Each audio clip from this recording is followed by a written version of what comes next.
pessoal, tudo bem? Eu me chamo Adriana, sou professora multiplicadora do Núcleo de Tecnologia Educacional de Três Lagoas e nós vamos falar um pouquinho sobre os softwares educacionais no ensino de matemática. Então eu convido vocês agora para fazer algumas reflexões sobre o uso de tecnologias no ensino. Bom, então nós vamos estudar agora o módulo 1, critérios de escolha e análise de software matemático. Então, a primeira pergunta que a gente se faz é quando eu escolho utilizar a tecnologia para ensinar um determinado conteúdo, qual software que eu vou utilizar nas minhas aulas, tá? Bom, então, diante de todo o material que existe na internet, que existe instalado nos computadores da STE, o que é o mais adequado, qual seria o que mais iria contribuir com a aprendizagem dos meus alunos? Bom, então eu tenho uma autora, Baranauskas, ela faz uma classificação dos sistemas computacionais. Então, só para a gente se localizar, o computador ele é dividido em duas partes. Então, uma parte seria a parte física, o mouse, o teclado, essa parte que a gente consegue tocar, e a outra parte seriam os softwares, né? O que significa, né, na tradução, algo macio, que são os programas, o sistema operacional, essa parte que a gente não toca, né? Aquilo que está gerenciando os arquivos, os documentos, enfim. Bom, então, de todo esse material que a gente encontra na internet, que existe, né, que está no nosso acesso, como que a gente classifica isso? Então, nós temos três classes. Um tipo de material seria o ensino assistido por computador, que tem uma ideologia um tanto instrucionista.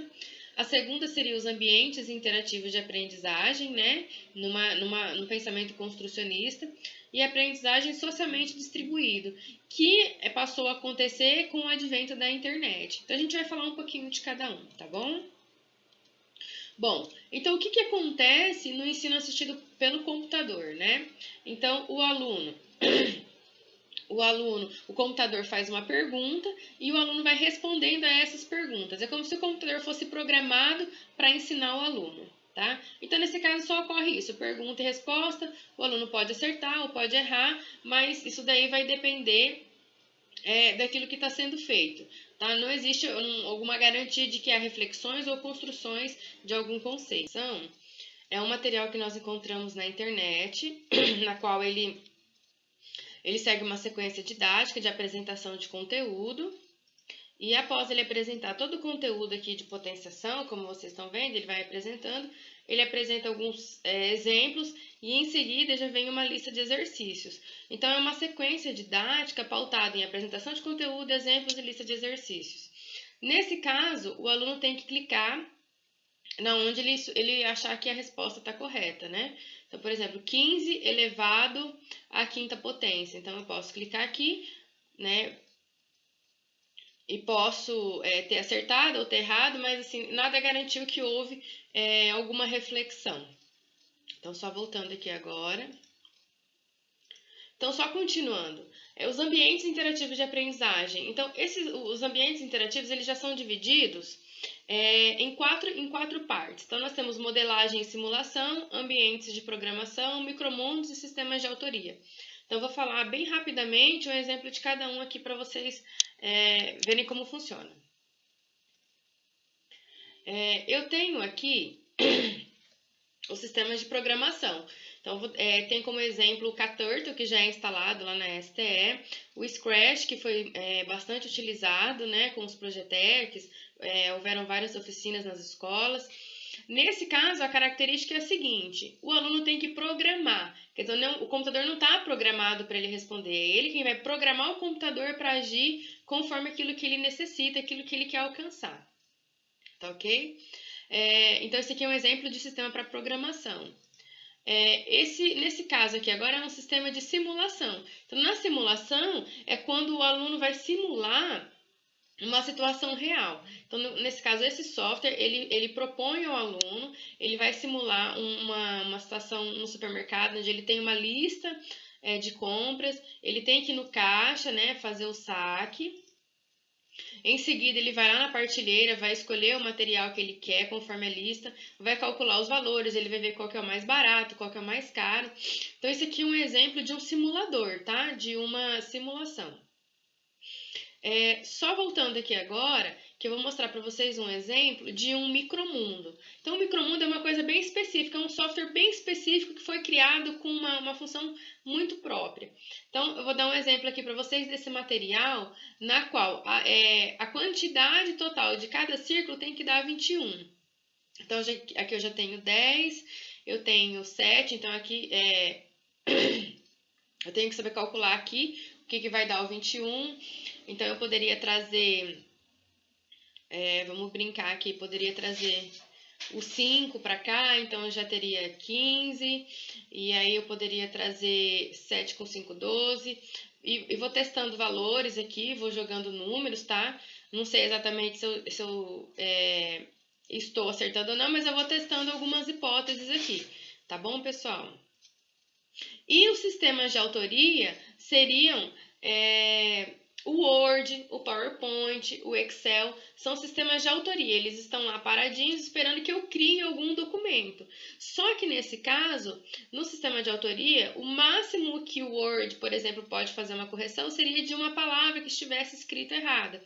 Mas se eu estiver colocando um conceito ou uma informação errada, ele não vai fazer essa correção para mim. E lá eu vou estar trabalhando no máximo com a edição, com imagens, com figura, com a cor da letra, o tamanho da letra, tá ok? Então, quais são as características dos ambientes interativos de aprendizagem, né? O controle do estudante, quer dizer, é o aluno que controla o sistema e não é o sistema que controla o aluno. A individualização determinada pelo aluno e não pelo sistema, quer dizer, ele vai progredindo conforme a sua necessidade. E o feedback, né, no caso do retorno que esses programas oferecem para o estudante, para que ele possa dar continuidade, para que ele possa voltar a ver onde ele errou, tá ok? Bom, o ciclo de aprendizagem em ambientes interativos de aprendizagem, como que ocorre esse ciclo? Nesse caso aqui, o que ocorre? O aluno vai descrever para o computador o que o computador tem que fazer, e depois o computador executa, e em seguida ele vai fazer uma reflexão. Quer dizer, será que o resultado que o computador me devolveu estava correto ou não? Se estava correto, ele dá continuidade. Se não está correto, ele vai fazer a depuração. Quer dizer, ele vai procurar o erro, tentar corrigir e descrever novamente. Tá bom?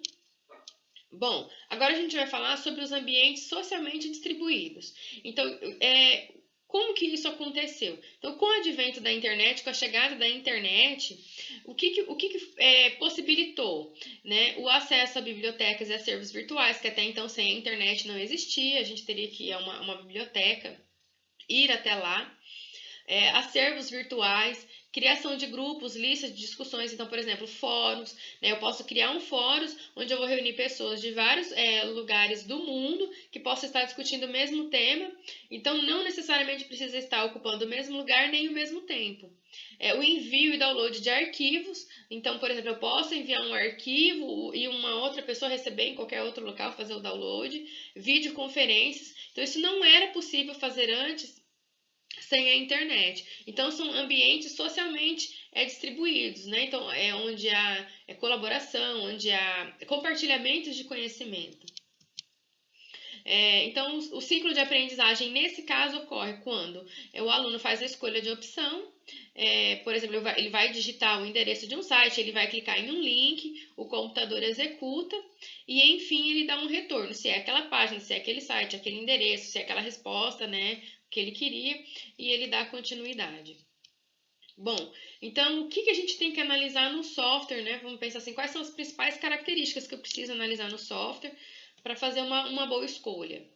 Então, vamos nos apegar no seguinte, é a origem confiável. Então, será que esse site é um site confiável? Será que ele oferta aos meus estudantes informações cientificamente comprovadas, informações verdadeiras, né? O tempo de aprendizagem, será que esse software respeita o tempo de cada aluno? Será que não vai ter aluno que vai se sentir excluído porque conforme o tempo ele não conseguiu atingir ou resolver aquela situação? O feedback, será que esse software, se o aluno erra, ele já vai adiante, ou se ele volta, pede para o aluno tentar novamente? Que retorno que ele está dando para o aluno?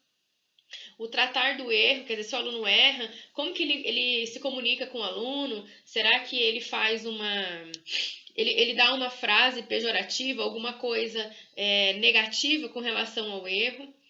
o que o aluno realiza, né? O que tanto que o aluno coloca, a quantidade de ações que tornam o aluno mais ativo diante desse software, ou se ele é mais passivo.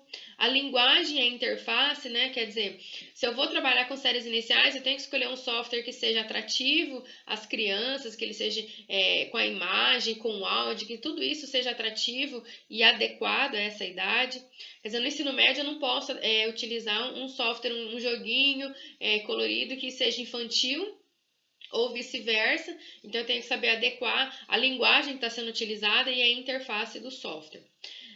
Mas assim, só para a gente fazer um fechamento, tá? O segredo, o milagre, ele não está contido no software que nós vamos utilizar. Ele está, esse segredo ele está na metodologia, na abordagem que o professor utiliza. Quer dizer, se ele gera discussões, reflexões. Então, por muitas vezes eu posso levar o aluno para a STE, utilizar um software muito rico, mas não gerar discussões, não gerar reflexões, a construção do conhecimento. Então, tudo isso está na mão do professor, em saber abordar determinado conteúdo com o uso das tecnologias, tá bom? Essas são as referências que a gente utilizou. Nós utilizamos o ciclo que o Valente produziu para fazer análise também. E eu gostaria de agradecer a todos que assistiram esse vídeo até aqui e dizer que essas informações são muito importantes no ato de escolher o material que eu vou utilizar com os meus alunos e de que forma eu vou conduzir essa aula, tá ok? Então eu espero que eu tenha contribuído, que esse material possa ter ajudado a prática pedagógica de cada um de vocês. Muito obrigada!